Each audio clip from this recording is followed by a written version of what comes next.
Douglas Adams wrote The Hitchhiker's Guide to the Galaxy. He had said, any technology that exists before you were born is just natural order.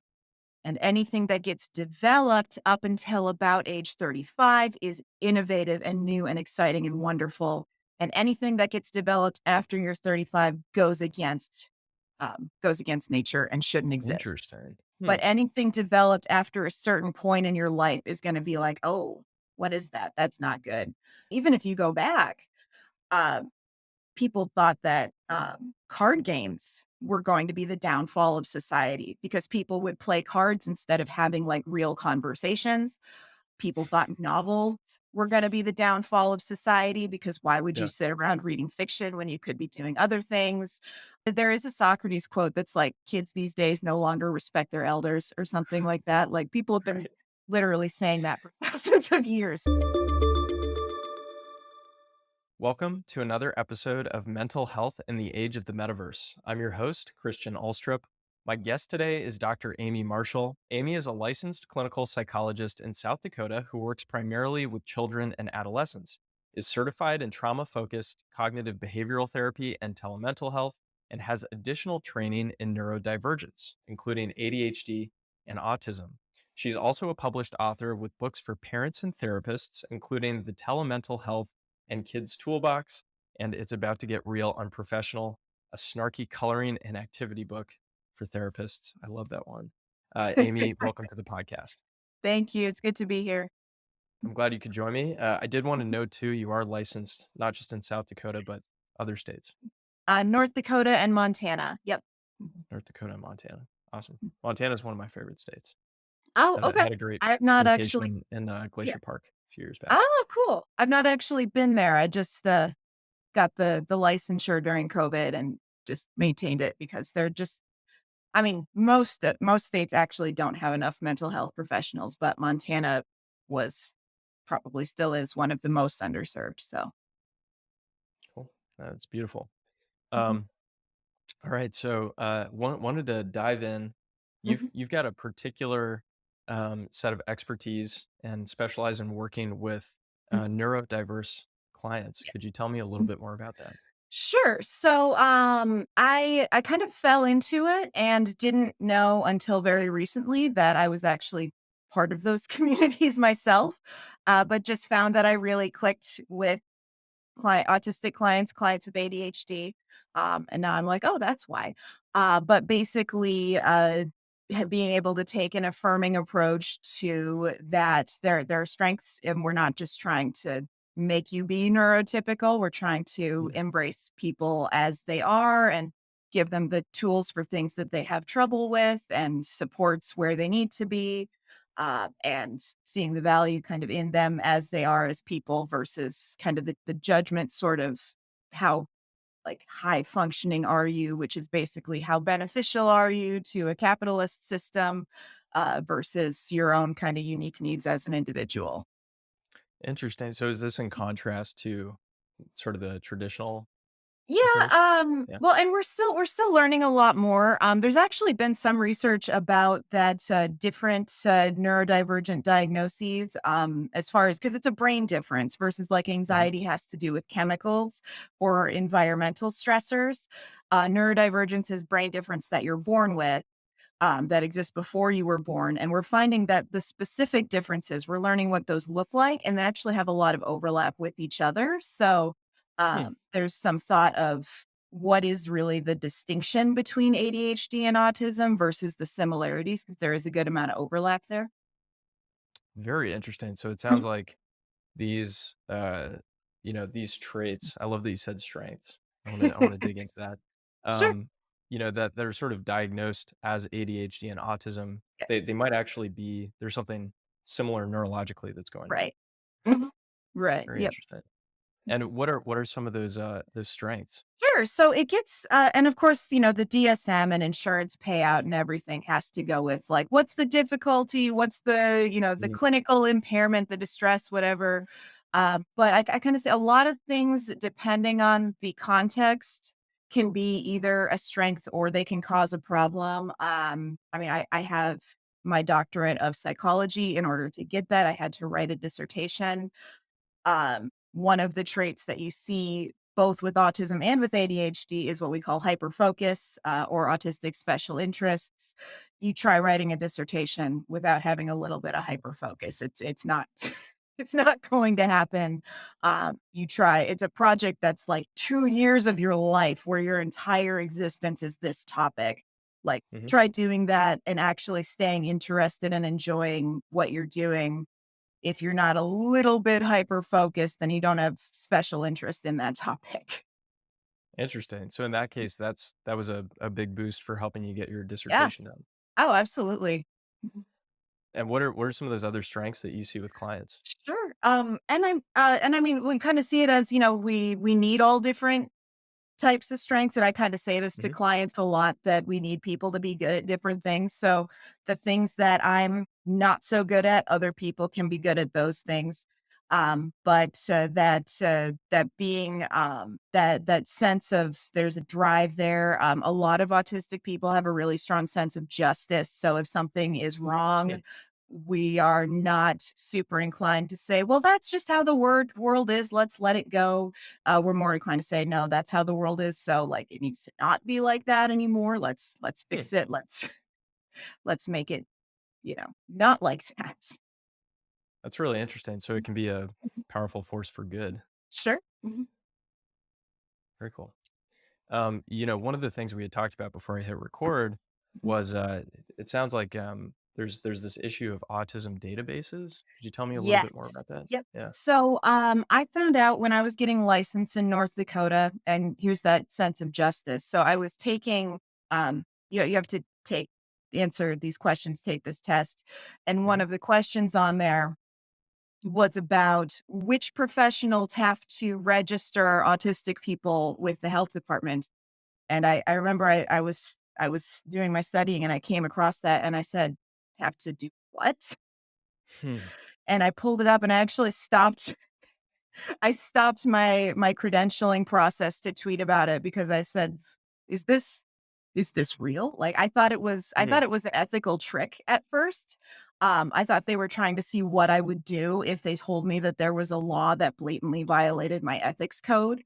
Um, but basically, there are a few states that have these databases. I can primarily speak to North Dakota. That's the one that I have done the deep dive research in. Hmm. But basically, when a healthcare provider diagnoses someone as autistic in North Dakota, we are supposed to fill out a document that's 2 pages long and includes extensive personal identifying information, and send that document to the health department, where they keep a database of all the autistic people in North Dakota. Now, my understanding is that their legal justification for this database is that other states have them too. Hmm. And there are other states that have them, and that is also a problem. But from talking to some people in some of those other states, I guess there are states that will keep a registry, but it's anonymous, and it's more like, here's how many people here's how many autistic clients I saw this year. And they Hmm. use that anonymous data to allocate disability funds, because a lot of Hmm. autistic people aren't able to work, or aren't able to work full time. Hmm. So it allocates funds to get supports in place for people who need it without compromising privacy. And in that case, sure, that's great. Get people the support that they need. But the extensive personal information does not fit very well with me. I wouldn't want to be put on a government registry because of my diagnosis. And they claim that one of the reasons they need that information is for research purposes. Hmm. But there's international law about using real people in your research. And that international law says you can't use real people in your research unless they consent to it. So putting people on the database, Yeah. mandatory. And also, it specifically said if your client doesn't want to be put on the database, do it anyway and just don't tell them. Really?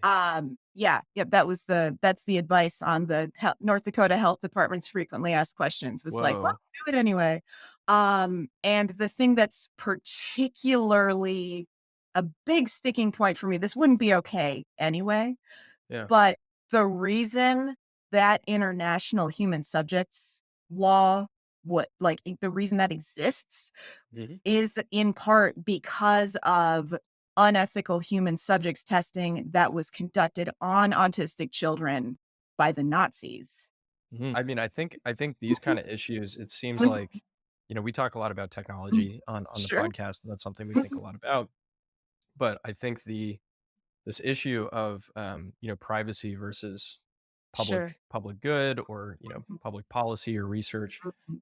as everything increasingly becomes digitized, is Mhm. is going to be more and more of an issue. I think, I guess so. I'm trying to understand the reason why they have these in the first place. It sounds like it's primarily for provision of public goods. That's Is what that they right? say, but according to some other psychologists in North Dakota that I talked to, there's been no Hmm. change. There's been no increase in access to services as a result of the database.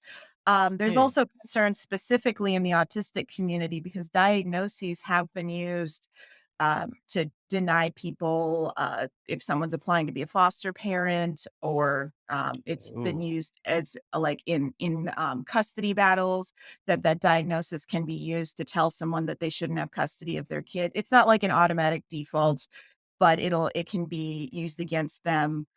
In that sense, it can be that there's places where organ transplants can be denied to someone based on an autism diagnosis. There was an article, I think earlier this week, that I saw about autistic people being encouraged to sign what is it? DNRs in hospitals at a mm, higher rate than people who don't have a diagnosis. So someone might, that's the case for people self-identifying versus getting like an official diagnosis because there's a right. lot of risks that come with having that in your medical record. But some people they want to know for sure. And I mean, Hmm. sometimes autistic brain wants to be accurate, wants to be precise, wants to know. So it can be hard to go with, I think I do, but I haven't officially been assessed. Mm, And there's ways to get evaluated without it necessarily going into your record. hmm. But if the state is requiring that the evaluator register you with the health department, that really throws a wrench in any kind of workaround. So if someone wants to know for themselves so that they can say, how know better how their brain works, wants to try to get an accommodation at work and understand what accommodations might work best for them. Yeah. Someone's child was diagnosed and they're like, oh, maybe I am too. And I want to know that about myself so I can be a better parent to my child. Uh, but the databases make it a lot riskier to seek that kind of official diagnosis. Yeah. I mean, this is kind of Mhm. it makes me think about one of the fundamental issues with electronic health records in general, is that the Sure. patients don't own them. Mhm. So, maybe for those tech savvy entrepreneurs in the audience, maybe we finally found a use case for a blockchain based, Sure. electronic health record.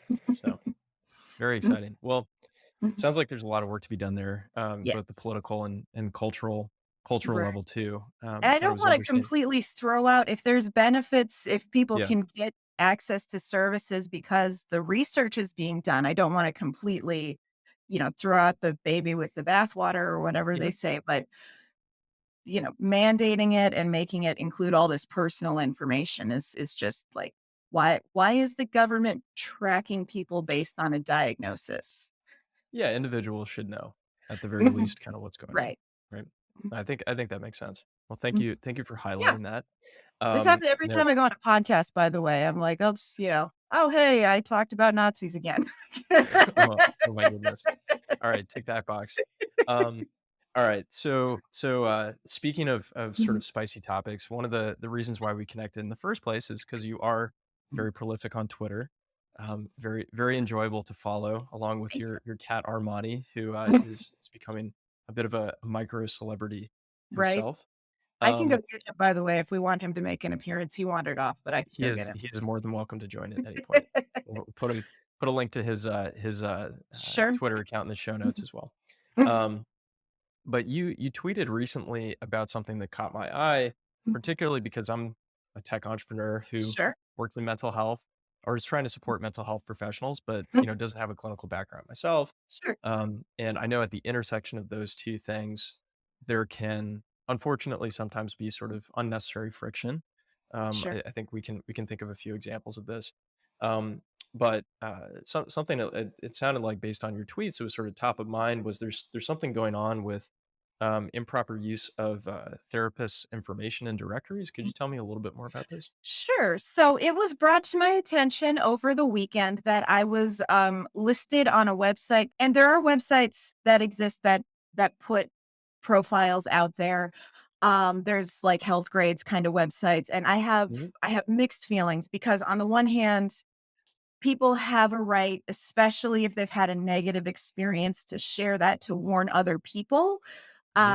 But on the other hand, I ethically am actually not allowed to solicit any kind of review or testimonial from an existing client Mm, because there's a coercion there that even if I say, "Hey, I don't expect you to do this, but you could review me," yeah. there's that power dynamic that I, as their therapist, am asking them for a review.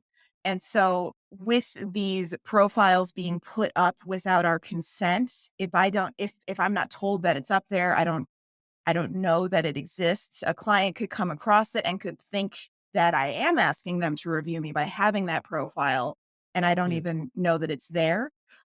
You also run into there is absolutely no oversight on these review websites. So I know people who were never their clients and just have an issue with them, either know them interpersonally or saw something that they shared on social media and they didn't like it, will go and give them negative reviews, which incidentally is illegal. And you can be subject to a civil lawsuit and penalties if you go like let's say someone watching this podcast sees me mhm, and is like, "Oh, I don't like her. I don't like how she talks. I don't like what she's saying. I'm gonna go leave her a 1-star review." If they were never my client and that review harms my income, they're actually civilly liable for my loss of income. So, hmm, don't do that. mhm, But these websites have no recourse and no options for us as therapists to say this is actually a fraudulent review. So they just leave them up there.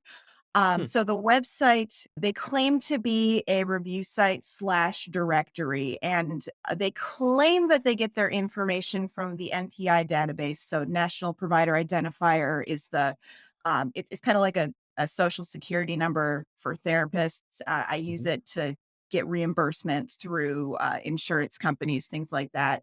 But the thing is that they are posting data, first of all, that I've spoken to several people who have said, "No, what they shared about me is actually not in the NPI database, so that's not where they got it mm, from."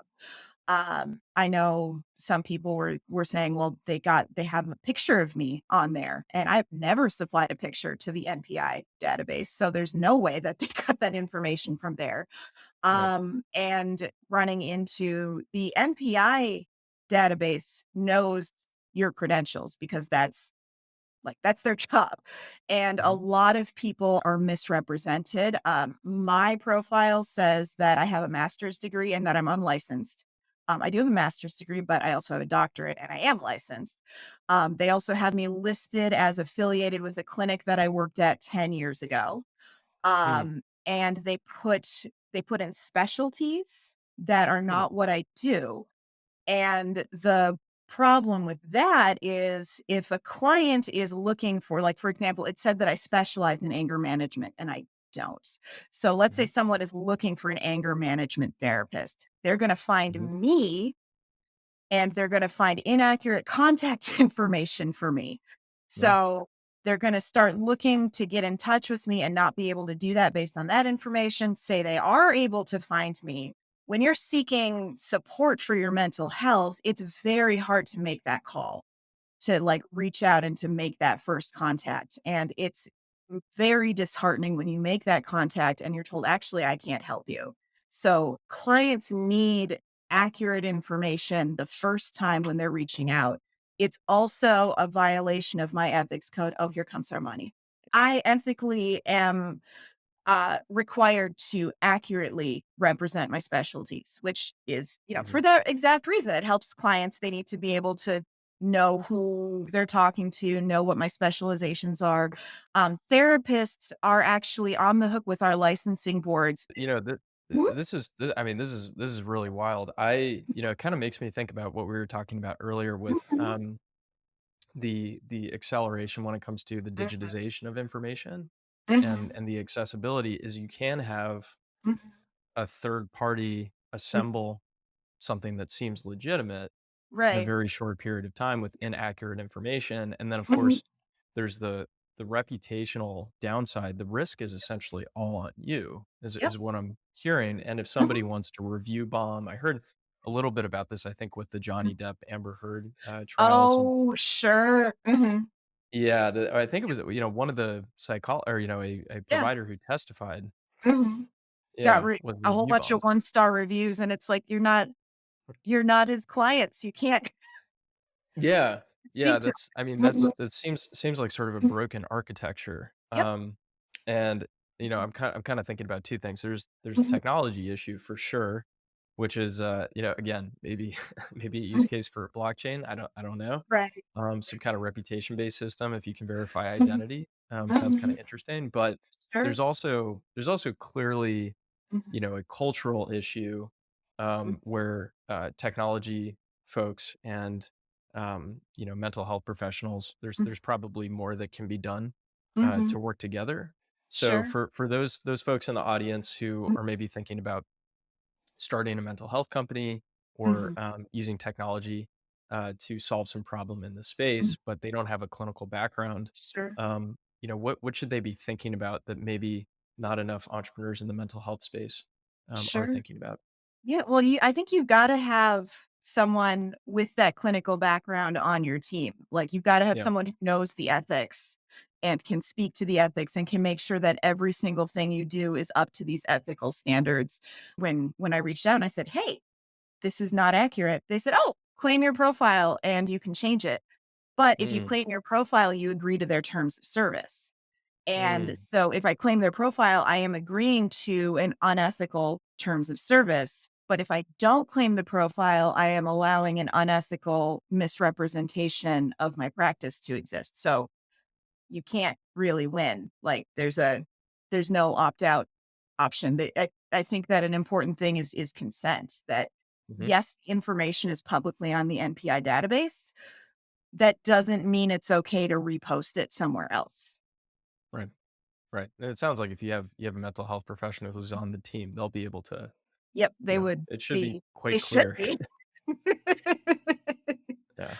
They should be, and it can be good to have, um, multiple because, I'm a psychologist, I have familiarity with the other ethical codes, so I'm bound by the ethical code of the American Psychological Association, Right. as well as the states that I'm licensed in. Every state has a state-specific code. And I'm familiar with, for example, the social workers ethics code, the marriage family therapist ethics code, the American Mhm. Counselor Association ethics code, but I'm not as fluent in them as I am with my ethics code because that's the one that's going to come back to me if I do something unethical by the APA ethical standards. That's what I'm bound to. So Right. I can speak to APA, but if you ask me something about counselors or clinical social workers, I might have to say, I don't. I, someone who's bound by that ethics code is going to know it better than I am. Makes sense. So definitely consult the experts. Make sure Mhm. you're talking to the right people. Are there any and there doesn't have to be an answer. I know this is a rapidly evolving space, Sure. but are there any particular companies or startups that you think are models of kind of doing this well, where it is a real value add to the mental health professional community? It's hard to say. I think that a lot of companies that are that are specifically supporting um, the therapists, because a lot of these companies are very profit driven. So they're like, we're just gonna get the therapists and just underpay them, mistreat them or not focus on making sure that the therapists we hire are quality, not Sure. identity checking, not verifying licensure, things like cutting corners on those kinds of things. Mhm. Um, and you get like, therapists being paid $25 a session. And it's like, well, you can't necessarily, because $25 a session is not $25 an hour because Right. there's all the stuff that goes into the session that's not the session itself. So, you know, pay paying therapists a living wage, vetting your therapists, making sure that you're getting quality providers who are representing themselves accurately. We're bound by an ethical code, but you still want to fact check us. Like the rules only matter if someone's enforcing them. So making sure that you're fact checking on those kinds of things, making sure that you're also following the applicable laws, because like I said, Mhm. I have to be licensed where my client is in order to provide telehealth, and that's why I'm licensed in 3 states. A Mhm. lot of these therapy startups don't check on that, and they don't make sure that the therapist is actually licensed where the client is. I actually was a client of one of these, um tech, therapy providers will get you telehealth from wherever. And this was back when I was an intern and couldn't I couldn't afford um a traditional therapist, and I was in a very rural area where my supervisor was the only licensed psychologist for 50 miles. And Yeah. the next closest psychologist was my secondary supervisor. So I didn't have a Mhm. lot of options for in person. And they matched me to a provider who wasn't licensed where I was. And I knew as a graduate student, I knew that person can't legally do telehealth with me. Right. But your average person doesn't, they just know, oh, I was matched to this provider. It must be fine. And I said, hey, that person's not licensed to see me. You got to give me somebody else. And they said, oh, okay. And they matched me to somebody else who wasn't licensed to see me. Yeah, And the you third, and yeah, can't just break the rules. yeah, you can't just, and then this company came under fire for that later on. And they said, oh, no, it's because of COVID reciprocity. And I said, actually, you did this in 2014. There was no Okay. COVID in 2014. I Yeah, don't, well, definitely don't wanna do there that. was I no do think pandemic in 2014. yeah, no no pandemic in 2014. So that's really interesting to me. I just think like, with my entrepreneurial hat Mhm. on, clearly there are a lot of folks who have an interest in tackling kind of the visible problem of, clearly the mental health crisis, like Right. there is a growing need. Mhm. But it sounds like too there are opportunities to, sell pickaxes, so to speak, like solve all these little problems for maybe other Mhm. companies in the space, Sure. validate licensure, things like that. So hopefully Mhm. anybody this may be stimulating some Sure. ideas for doing well by doing good Mhm. and solving some of these problems. Sure, and we So, could certainly lobby for a national licensure. I'm in favor of that. yeah. For psychologists, PsyPact is up to, like, 30 states now or something Mhm. like that. If you live in a PsyPact state, and you're licensed in a site, you have to live in it and be licensed in it as the psychologist, and then you can do telehealth in any PsyPact state. There's a similar for counselors, a similar pact that's forming. I Mhm. believe the social workers are just going to the federal government and saying, "Hey, make a national licensure," which I think is much Mm. more efficient. But if we had that option of the national licensure, that would fix the state lines issue as far as the legality. But that would also open up continuity of care. I've had clients who move to a state that I'm not licensed in, who I had been seeing over Yeah, telehealth, and they'll say, "Hey, let's schedule our next session." I have to say, "I'm not I'm not authorized to treat you anymore." And they're like, "What do you mean? that's so crazy. It's the same platform." Like, Because you mhm, have to mhm, basically mhm. be licensed in the state where the client is, Yes. even Mm, if you're not moving around. right. I have to be licensed where they are at the time of service. So that means Right. that if my client goes on vacation in Texas and I'm not licensed in Texas, I Mhm. can't see them while they're on vacation, even if they wanna have a session. I work with a lot of children and teens. Mm. Sometimes the situation is parent A lives in Montana, parent B lives in California. Client stays with parent A through the school year, spends their summers with parent B. I'd like to keep having sessions through the summer. Well, I'm sorry, but the state of California says I'm not credentialed to help you. And it's like, but you can help me when I'm in Montana. but not when Right. I go to California. And the issue there is continuity of care, which is Mhm. basically people having the right to keep their providers if they want to.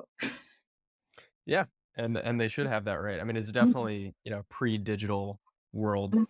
regulation that needs to be Yeah. updated. So what happens, let's say, one of your clients hops on a Blue Origin Mhm. spaceship and they go up to the International Space Station. Can you So can you still see them? officially, that does not apply in space. And actually, I learned this because we've been doing the group practice that I've been at. I'm currently transitioning to private, but it's slow process. But the group practice that I'm with, we've been doing telehealth since 2016 because Hmm, South Dakota, like mhm. we got Yeah, people who are driving 3 hours each way for their therapy. That's not right, sustainable. right. So we've been doing it, and as part of launching that with our practice, we did a CE training for all of our staff, and we were very careful. We've always been very careful of we are going to follow the law, even if that law makes no sense. Mhm. And so we were seeing this with the state lines issue and license reciprocity, and apparently licensure law does not apply in outer space. So Good to know. yeah. So if you're on the International Space Station, you can see any provider. Okay. So, I guess anybody over at SpaceX, maybe, Yep. here's a new line of But business for you. you have to be launched though, not when you're like in their building. You have to be yeah. Actually in orbit. Yep. So um if they do a Mars colony, you could do telehealth on Mars. So although that Seems would like get a tricky very, because of the very time lag. expensive solution. Yeah, Yeah, yeah. right? That's hilarious. Okay. Well, there you go. Maybe mental health telemental health startup In with, space. headquarters on Yeah. Olympus Mons or something. Right. But I don't know if it would that go I don't know if that goes both ways, like, if I launch myself into space, am I licensed everywhere? Or if it just means that clients who are in space are covered. I would have to look into that a little bit more. I don't know, but I look forward to, the forthcoming tweet thread, I'm sure, once you I'm find out. sure I'm sure it's gonna come up. Excellent. So, around this topic of technology, just to switch gears for a second, I think Mhm, it's very easy to get a negative view of what's mhm. going on at the intersection Sure. of technology use and mental health, especially with kids and teens who you Mhm, primarily work with. mhm. Could you share a little bit of what you've been seeing on the front lines when it comes to Sure. technology use and the role it plays in the mental health of young people? Sure, and I mean, as far as, like, with telehealth, kids and teens do really well with it. We actually the reason that this book happened was actually that lockdown, March of 2020. You know, everybody went home and didn't leave again, Hmm. and I'm in all these groups for therapists and specifically for child therapists, and everybody was freaking out like, I don't know what to do with my sessions, I don't know, none of the stuff that I did Hmm. in my office works. And I was doing great, I loved it. And I had these games, these online versions of stuff for my office that I was just implementing. And so I said, oh, people are struggling with this, I'll blog about it, which then turned into a training, which then turned into the book. But kids do really well with technology. They take to it much better. I mean, a few of them, yes, just can't do it. No method of service is the right fit for every single person. Uh, Right. this is going to be true for therapists doing trainings. This is going to be true for any type of startup. Anybody who comes in and says, "I have the answer," this is going to work for every single client. This is going to fix everything. No, they're trying to sell you something, and it's probably not something that's very good. It's okay that it doesn't work for everybody, but they do take to it pretty well because they grow up with it and they know it. It's hard to say at this point because technology is evolving so fast and it Hmm. continues like it seems to accelerate that the Hmm. rate at which new tech comes out is much faster than it used to be. Right. So it's hard to tell how much is this a bad thing and how much of that is do you know the Douglas Adams effect? No, what is that? Okay. So Douglas Adams was a British author. He wrote The Hitchhiker's Guide to the Galaxy. Great series. Love that guy. I'm very sad that he died before he could have a Twitter account because Yeah. he would have been amazing on Twitter. But he had said any technology that exists before you were born is just natural order. And anything that gets developed up until about age 35 is innovative and new and exciting and wonderful. And anything that gets developed after you're 35 goes against nature and shouldn't exist. Interesting. So there's a tendency for people, anything you've grown up with is like, that's fine. Hmm. But anything developed after a certain point in your life is going to be like, oh, what is that? That's not good. Um, and you think about like with smartphones, with the internet, with everything was always like, whoa, what is this? This is not good. And I mean, even if you go back, um, people thought that card games were going to be the downfall of society because people would play cards instead of having like real conversations. Hmm. Um, People thought novels were going to be the downfall of society because why would you Yeah. sit around reading fiction when you could be doing other things? Uh, I think it was Socrates. It might have been a different Greek philosopher. Hated the idea of written language because we're not going to remember everything if we can just write it down. Yeah. um, I mean, there actually is there is a Socrates quote that's like, "Kids these days no longer respect their elders," or something like that. Like, people have been Right. literally saying that for thousands of years. So, it's hard to say, like, and, there are risks. There are, with screen with technology. My husband had shown me an article about, people struggling more with working memory since we've been able Hmm. to keep everything in our phones, that we don't remember directions as well as we used to because we just simply don't need to. Hmm. So, there's drawbacks to it, but I also kind of wonder how much of the anxiety is that just this is new and different and scary, and yeah. I think that makes sense. Yeah. I mean, if the over 35 thing, Mhm, that's super interesting. I'm mhm.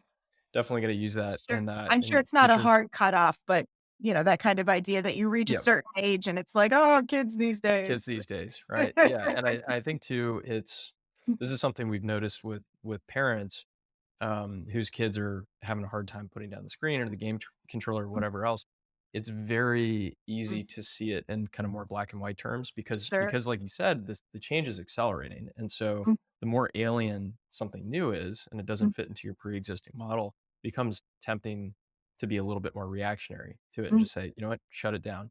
We're gonna live Right. in the woods or whatever it is, right? Off the grid. Um, and so that's pretty fascinating, and it sounds like for the purposes of your work, Mhm, telemental health, obviously this increases accessibility, and if the kids mhm, find it engaging, that mhm. can be really powerful. I think specifically, there have been a few folks. I think Jonathan Haidt is kind of he's been ringing the alarm bells about this for a few years, but when it comes to social media, Mm. in particular, and I think he's called out the impact on adolescent girls' mental health Sure. because of Mhm. comparison. Is that something that you've seen in clinical practice at Oh, all? absolutely.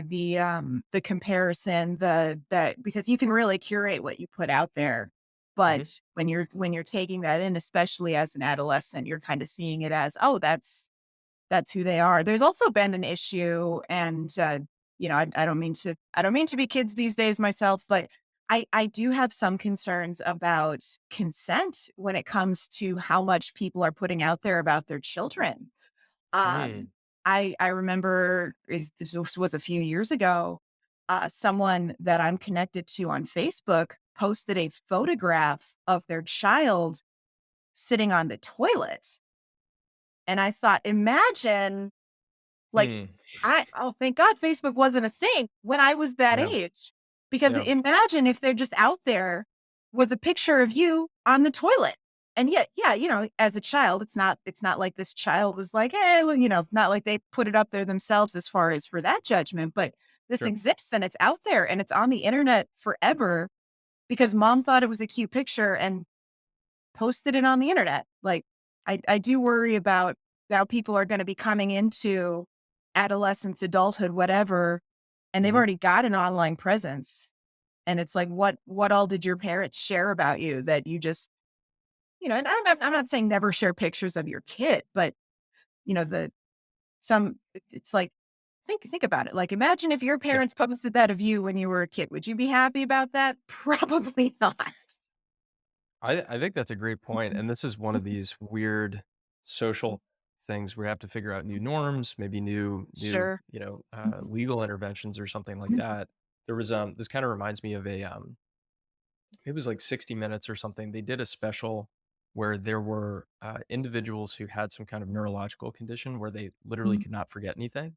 Like, they Oh, remembered sure. Mhm. sort of the entirety of their lives, with crystal Eidetic clarity. memory.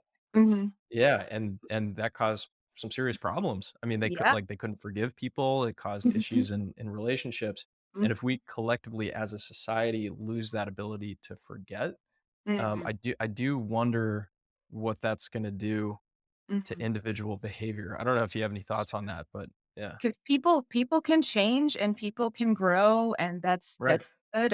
I mean, I get the Facebook memories of stuff I said in college, and I'm like, "Oh, thank God I'm not like that anymore." Um, but it's hard to, because then it's like you see it and it's like it's happening. It's like I'm saying it today, but it was Right. really 15 years ago. But Mhm, you're looking at it today and it's like, "Yes, I did say that, or I did do that, or I did whatever." And yeah, mhm, it's harder to, there is more memory there, and it's some of it's cool because 'cause it'll say, mhm. "Hey, here's this thing that you forgot you did." And it's like, "Oh, what a nice memory," but other things is not so much. Yeah, absolutely, and it's like, do we can we cultivate a capacity to, to, like, be more charitable, I guess, Mhm, to other people if you accept that something is the case, give them mhm, some room to grow. Because I think that's one of the things that, the dynamics you see on Twitter or whatever else is somebody makes a mistake and mhm. sometimes you know, the social feedback is probably warranted, but you can tweet something and, Mm. ruin your entire life, basically. Ah, Um, okay. yeah. I mean, I So know that I personally, I kind of think a lot of the cancel culture stuff is a bit of a myth because, people do still have their jobs after they've been canceled or they get a that's new true. job. There might be specific people who don't like you anymore, but Yeah. also I do notice sometimes someone will say something and it's like, "Hey, that's not okay." And in the, "Hey, that wasn't an okay thing to say," it ends up coming out that it's not that they just said this one thing, it's a pattern. And it's Oh, just, this interesting. was the thing that went viral.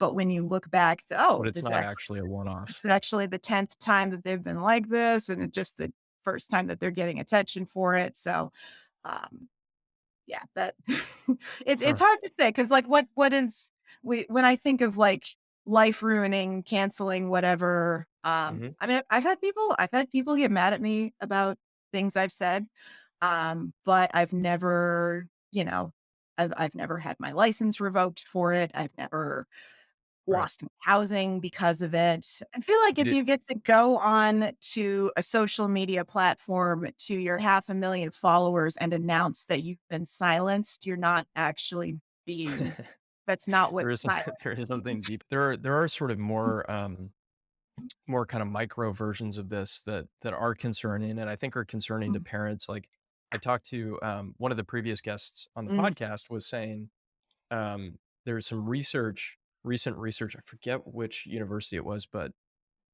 I think it was in the Southwest somewhere, but they essentially found that the vast majority of cyberbullying, mm. um, it actually happens, kind of with your pre-existing social network. So Sure. there are ways in which, the digital media, because it's Mm, like everything's digitized, everything's always yes. on, you have this stream of Mm, consumption, mhm. that can lead to, really difficult outcomes, Sure. for And certain with people. cyberbullying, if I say something hateful to someone face to Mhm. face, there's that memory thing of it'll fade over time, but when it's a Yeah. message, they can pull it up and it's fresh over and over and over again. Mhm. So that there is a problem in with that sense. What, what advice would you have for parents who are concerned that, maybe their kid is dealing with cyberbullying? Sure. If they're concerned, I mean, first I'm big on communication. Talk Mhm. talk to them, ask them Yeah. about it. Let them know that they can come to you, make it clear that they can come to you. Um, I think that because of some of it Douglas Adams effect, some of it just the older you get, the harder it is to keep up with technology. But if your child is really into a specific platform, get on it. Hmm. I've got parents who um, do Minecraft or Roblox with their kid. The parent just made an account Yeah. and the kid's like, I want to go play Roblox. And, the parent's like, it's family time. Well, I want to play Roblox. Okay, we're going to spend our family time playing Roblox. I'm going to go into the Right. game with you. We're going to interact. Minecraft, we're going to build our whatever. I'm not as fluent with Minecraft as I know a little bit more about Roblox and Minecraft, but there's a Roblox. There's like thousands of like hide and seek games. Like, oh, okay, we'll play it in the Hmm. Roblox world instead of just in our house. That sounds good. So it sounds like the first Mhm. step, no matter what the issue is, to kind of take an interest and Yeah. meet them where they're at Hmm. in the digital space. Hmm. Makes sense. Well, that's a good segue to I was going to ask kind of the next question is, what's a positive sort Hmm. of pro-social role Sure. that technology and digital media can play when it comes to um, youth mental health? Sure. Well, there's some really good resources that people just don't have access to. Hmm. Uh, there's talk of that. There's concern of like, are certain things becoming more common? And it's not so much that it's more common; it's that people just have access to the information. For example, when I'm doing my assessments, I get referrals for ADHD autism testing. That I say, standard question, what got you thinking about this diagnosis? What got you thinking about getting tested for this? And people saying, "Oh, I've been following these people on TikTok who've been talking about it, and I realized that their experience really resonated with me."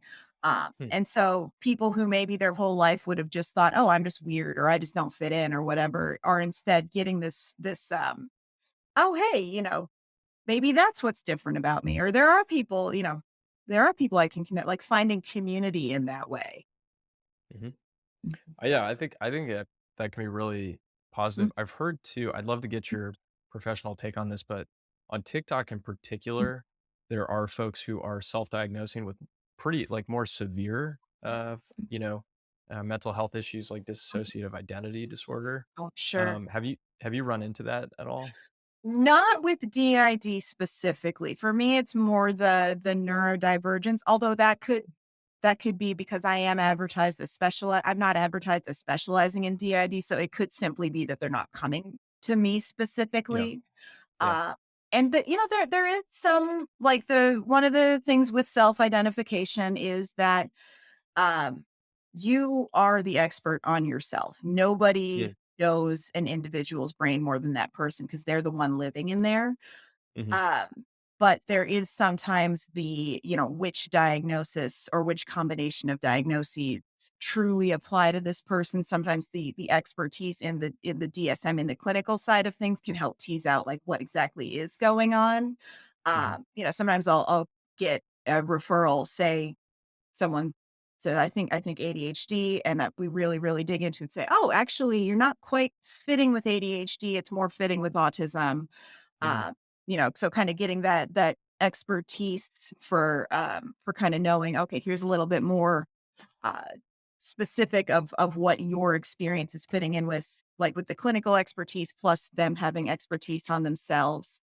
mhm, I mean, with the DID, I don't know as much about that, but it's kind of interesting to continue following, kind of seeing how that evolves. Um, I mean, for some things, identity exploration, especially when you're a teenager, is just a you know typical part of growing up and trying mhm. on different things and seeing what fits. And some things you later realize don't, but other things you realize, oh, hey, and that if I could have had more information at 13, that would have helped me understand myself better instead of waiting till I was in my 30s. That would have been nice. And that's kind of Mhm, one of the, um, very positive aspects of having the internet is you can find your niche and you can find your mhm, your community. It sounds like though when it comes to, there's a big difference between identifying with something where it probably is going to have a lot of clinical intervention mhm, versus being a goth. like Right. trying that on or something like, you want to make sure that you're actually collaborating with somebody who's Sure. a licensed expert to figure out, what If the you're right thing to do is. seeking specific supports or interventions or treatments Yeah. or, you know, therapy, then yes, accurate diagnosis is important. Um, I mean, if someone says, "Hey, I think I'm autistic. I really identify with this," but Hmm. either I don't feel safe getting an official diagnosis, or I don't have access to someone who could give me an official diagnosis, or I sought an official diagnosis and the provider said I don't have it, but I think that they were wrong because that Hmm. happened a Hmm. lot. Um, I I kind of ask myself, who's it hurting? Like, if this Mm. person says I really identify with this, but I don't have an official diagnosis, is it harmful to say, well, then you don't get to use that term, or is, just okay, well, you might be wrong, but I'd like, Hmm. who's it hurting? You resonate, you found community here. Okay. Hmm.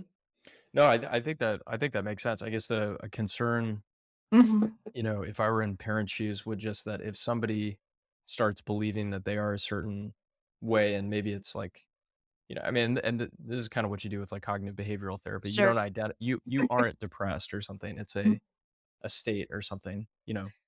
Um, Let's identify the thought patterns that are contributing to that emotional state and see what we can change. right, right, cool. Well, it sounds like collaborating with a mental health pro is, Yeah, and I if mean, it's possible, it's good.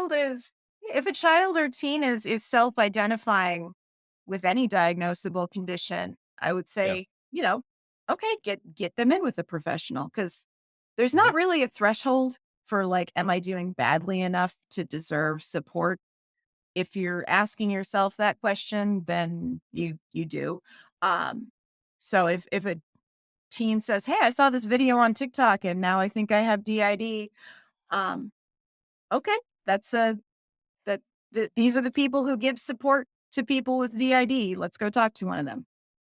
And if it is DID, then awesome, get the support for that. And if it's something else, because people who don't meet criteria for any mental health diagnosis don't really spend a lot of time wondering what they might have. Right. So if it's Right. not that, it's like, okay, well, what's got them seeking what diagnosis is going to fit them?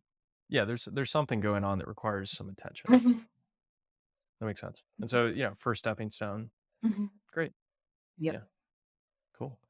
Well, one thing that we've heard time and time again is, while parents certainly want, their kids to cultivate healthy relationships with technology or through technology, they themselves sometimes struggle a bit, and I think you've been able to do something pretty incredible, which is, use Twitter, but Mhm. also seem to have a pretty healthy relationship with technology. So for those parents out in the audience, who are maybe concerned about their own social media use or any of the technology use, I was wondering if you could share your own sort of habits and how you use Twitter, just as an example, in a healthy way. Sure. Yeah. I mean, and like, it's kind of, again, you gotta curate your experience. So if there's something that, and it is a bit of a balance for me, because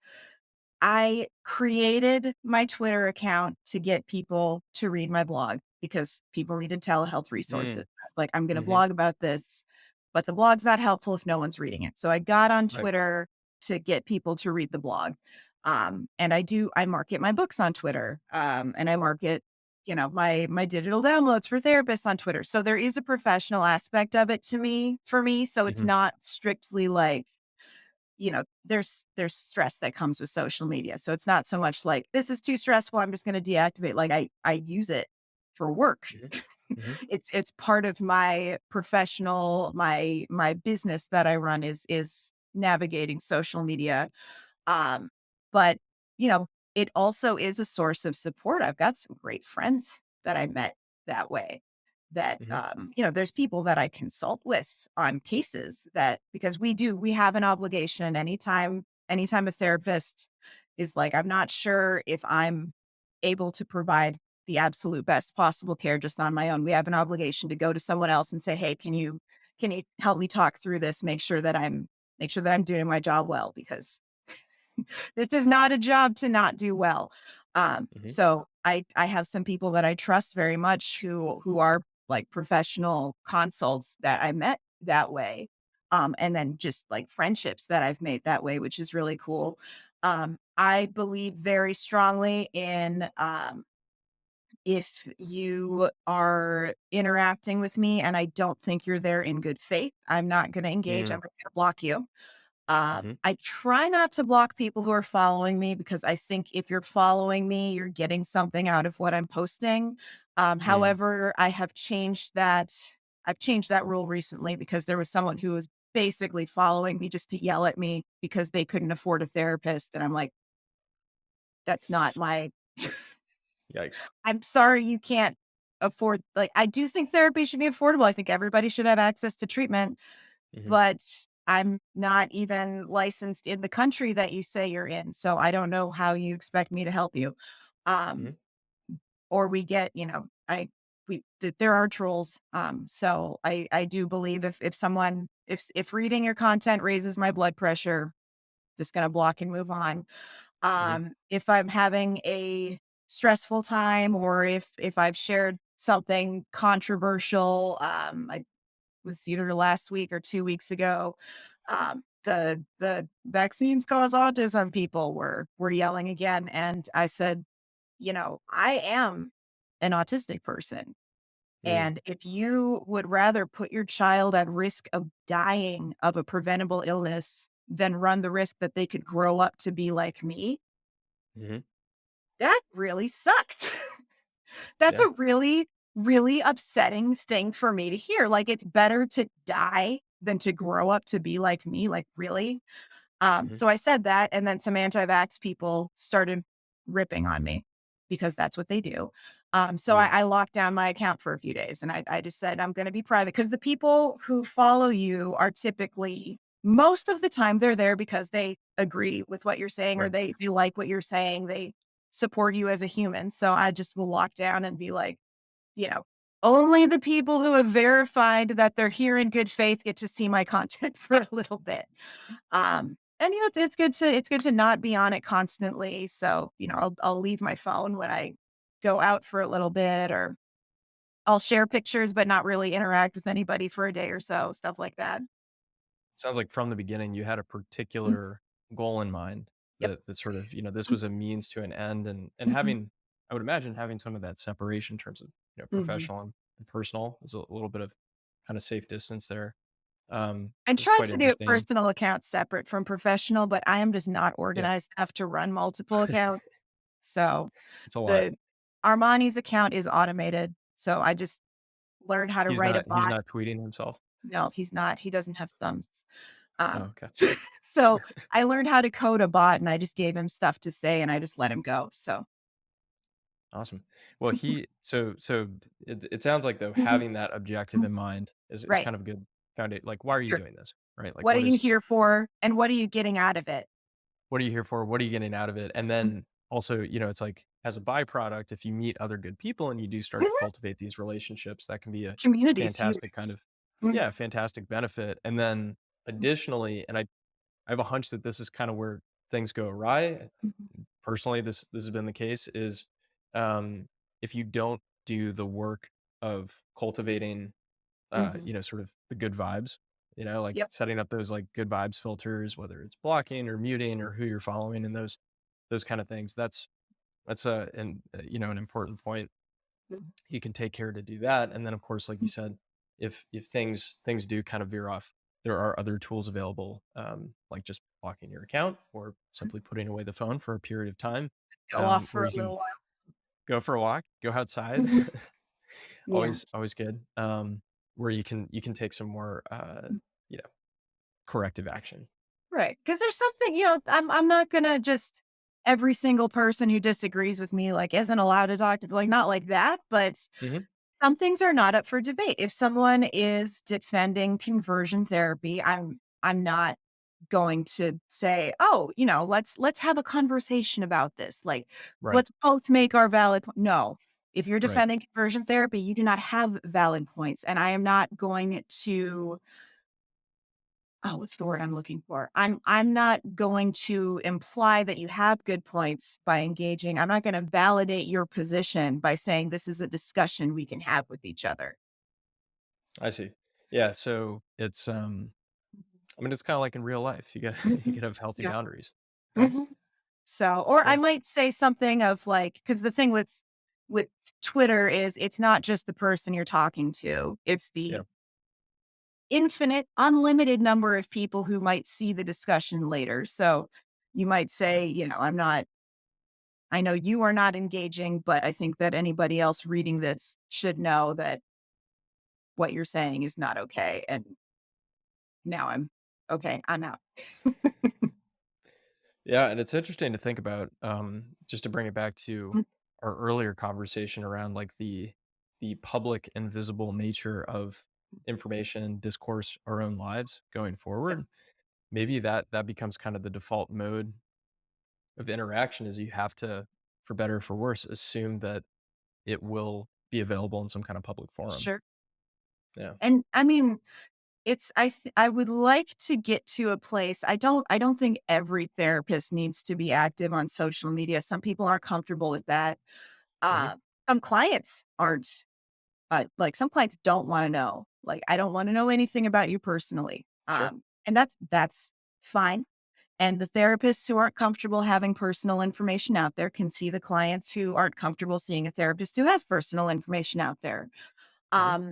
I know for me, a lot of neurodivergent people, a lot of autistic people, a lot of people with ADHD feel more comfortable going to a provider who is neurodiverse affirming and ideally maybe shares that diagnosis with them. So is going to Mm. understand that perspective because of their Mhm. own life. Mhm. And I think that the people who would prefer to see someone who shares that with them have a right to find a provider who is open about that. Or, for example, I'm licensed in 3 red states. And if someone, let's say a trans person, wants to see a therapist because they're anxious or they have trauma or they're depressed, Mhm. they have a right to be able to find a therapist who they know isn't going to push conversion on them or who they know is not leaving their office and then actively lobbying for them to have fewer rights as a human. So another part of why I'm out there and why my accounts are in my real name is because those clients have the right to try to find a provider that they know is going to be affirming of them. And how do you know that if I don't share that somewhere? Mhm.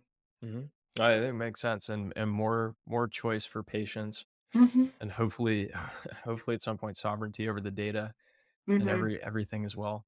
Yep. Mhm. This could be some positive outcomes with increased digitization. So it's this all this stuff is accelerating. Mhm. We're kind of going from 2D to 3D Mhm. with virtual reality, augmented Sure. reality, Mhm. all of that. You've got the financialization Mhm. of networks and digital media with cryptocurrency. Video games are becoming more and more compelling. All this stuff seems to be accelerating. Artificial intelligence. I mean, a million different technologies that are um, pushing the metaverse into becoming more of a powerful, immersive space. One question that I like to ask Mhm. all of my guests is, can you make a case for reality over the next decade? Why should we still care about reality when we have these incredible immersive experiences? I mean, that is a fair question. And, I mean, at this point, most of my friends are not local to me. So we're connected because we can get online and connect with each other. I guess you gotta eat in reality. You gotta go to the bathroom in reality. Uh it's probably, well, but even with a lot of the VR kind of stuff, because one of the big cases is like with video games. Oh, you're not moving enough, and you've gotta, Mhm. exercise, health, whatever. But like with the Oculus headset, as long as I'm in a clear space, you are moving around. True. So you're even getting the exercise in the metaverse. But yeah, it's hard to say because we don't have the data at this point. But I think Mhm. connections made online are just as real as, my internet friends are my friends. Like Mhm. Mhm. they're real people and I connect with them and I talk to them and we're not in the same room with each other because we're all in different states, but that doesn't make the friendship less real. I think that makes sense. I mean, it's been an incredible, um, tool for connection and disconnection in some cases too. So, some people go the opposite way, become isolated, and it's been no good.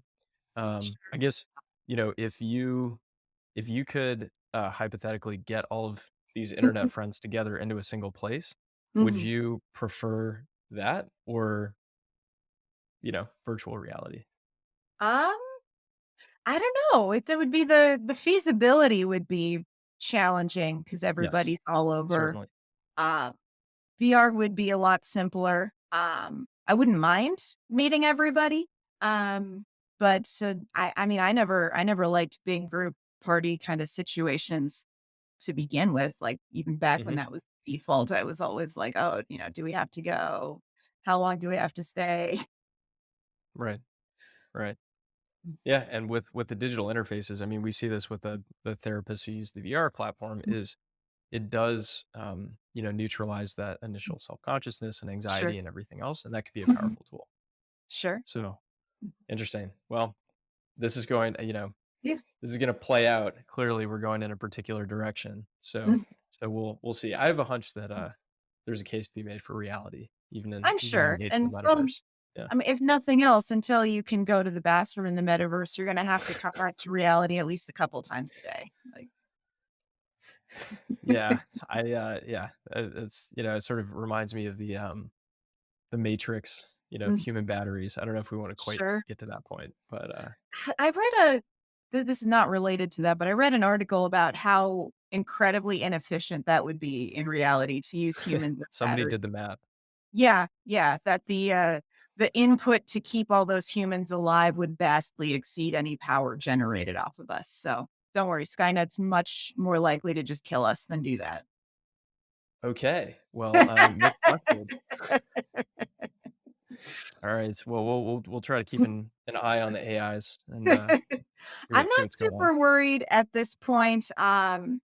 The I think AI can have its place as like an education tool, at least as far Mhm. as therapy. I actually did a paper on Eliza, that Yeah. did It was like therapist. the original chat yeah, Yes. tell me, what was Eliza? She is a chatbot that was Mhm. developed a while ago to do basically client-centered reflective therapy with people over chat. And I did sessions with her as a When was grad. this? Oh, I think she was developed in the 90s. Okay. Something like that. Mhm. But yeah, I did a couple sessions with her and she first had trouble understanding some of what I was telling her.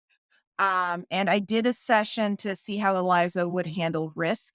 And so I went in as a role play of a suicidal person Mm. going to Eliza and she asked me so the breakdown was I told her, I was like, I want to do this. Here's my plan. And Eliza basically was like, what do you think would happen if you killed yourself? And I said something like, I wouldn't be in pain anymore. And Eliza said, it sounds like killing yourself will take the pain away. And I was like, oh my God, Eliza. Like, Yikes. you can't so I'm not worried about a bot taking my job quite yet. I will say though, and this is another positive of technology, um, the algorithm that we see with like Twitter and TikTok, it's not Mhm. formally diagnosing people, but it tries to connect you to content it thinks that you'll like and that you'll relate to. And a Mhm. lot of people are seeking their ADHD diagnosis, their autism diagnosis, because their Twitter feed, their TikTok feed was suddenly full of autistic content creators. Yeah. And so the algorithm is picking up on, hey, here's people who are like you. Look at this. Hmm. And that's drawing to people's attention. Hey, I do have a lot in common with this community. So I do wonder about that as a potentially being turned into a diagnostic tool, which would be Interesting. awesome because the human error in diagnosing, especially with autism, is awful. So It's really interesting. Yeah. So it's picking up. I mean, you can mhm. almost think of it. It's like your phone is literally a black mirror, Yep. right? It's mirroring back at you what you put into it, whether that's some intent or data. I guess where things go wrong with that is, it's like radicalization. Like people will, Yeah, um, yeah, it goes the go other down way certain. as well. Yeah, So exactly. There's a community for everything. we've got to mitigate the harm and the radicalization and everything. But then also it's kind of cool that it'll connect people with like, hey, the ADHD community is super relatable. Hey, Right. maybe I should look into that. I'm kind of curious. Have Mhm. you run into um, issues with radicalization or harmful content in your clinical work? Some, you do get some of that again, it's kinda it's showing you more what you're looking it likes to show you kind of more extreme of what you're looking at, so people do have to be Right. mindful of what they're searching for. So I think tech literacy is a skill that we really need to teach. Well, I think a lot of Yeah. adults need to learn it, but I think that's like I do talk to teens sometimes about fact checking. Hmm. Um and I'm not here to say, all of my clients must agree with me on every but when a client says something, you know, suggesting that they're maybe buying into like replacement theory or something like that, it's it. Okay, what's your source on that? How do we make sure that this is a legitimate source Right. and Right. help them So maybe see, oh, okay, that's not actually a newspaper. That's just some guy who bought a web domain and is just writing a bunch of white supremacist nonsense in his basement and posting it because anybody can do that. right, and so that tech literacy, I mean, you mentioned, sort of implied this, but like, Mhm. what is a foundational skill there that Sure, somebody can cultivate? Yeah. sure. Well, what's vetting the source? What's this from? Who's saying it? What are their credentials to say it? Hmm. So if you read something online and it Mhm. kind of, Yep. sparks your interest or attention, make Mhm. sure that, yeah, See who's find who's qualified to talk about it and go to qualified find qualified sources. This can there's It's kind of funny when I first started my blog, so shares to Facebook, and I mentioned, um, something something about I was talking about telehealth, and so in the posts, I mentioned COVID, and hmm, Facebook flagged my blog, um, because they said, "This is a new interesting. URL.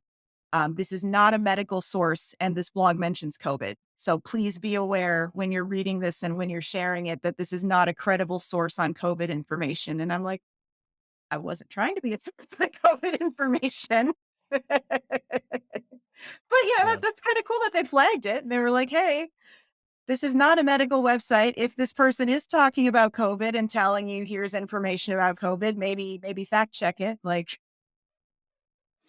Yeah. So there's some line between, mhm, there's a role for technology to play in terms of giving you a nudge in a positive mhm, direction.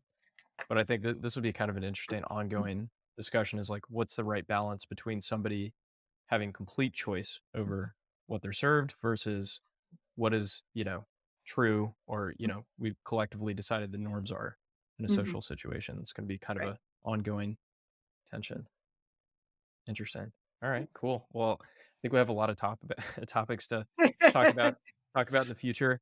I only touched Amy, on I really neurodivergence a little appreciate you bit. spending time with me today. Yeah, of course. I think there's a lot to chew on for everybody who's listening, from entrepreneurs to parents to other mental health professionals, technologists, etc. A lot for me to think about as well. Um, This was fascinating. I do want to mention that people can connect with you Yep, primarily on Twitter. yep, that's where I spend most of my time. Excellent. And that's at Dr. Amy Saidi. I'm Yep, going to put that in the show notes. And then, of course, Armani, who made a fantastic you too, guest Val. appearance Yeah. today. He's cat_Armani on Twitter. Yep. So we'll put that in there. And then you also have not just the 2 books I mentioned, but a total of 5 books that you Yes, published. Is and that the correct? Armani actually, has some books. He's diabetic, and he actually has been helping me when I have a client who is on medication for whatever reason. Education around that of his experience having to go to the vet several times, and they did blood tests, and he didn't like it. And so he has a little kids book about it's called Armani Doesn't Feel Well, and it's about him, getting treated for diabetes. And he's still diabetic, but he feels much better because we give him his medication and we take care of him and all of that. So yeah. Good. Well, I'm glad he's getting that attention. You can read more about it in Mhm. the show notes. I'm going to link to all 5 of those books. We'll include a blog post for therapists who might be Sure. facing some of the same challenges that you Mhm. published. Thanks for putting that together. Yep. And yeah, Amy, thanks again for joining. Yeah. Thank We'll you. have to have you back on soon. Yes. All right.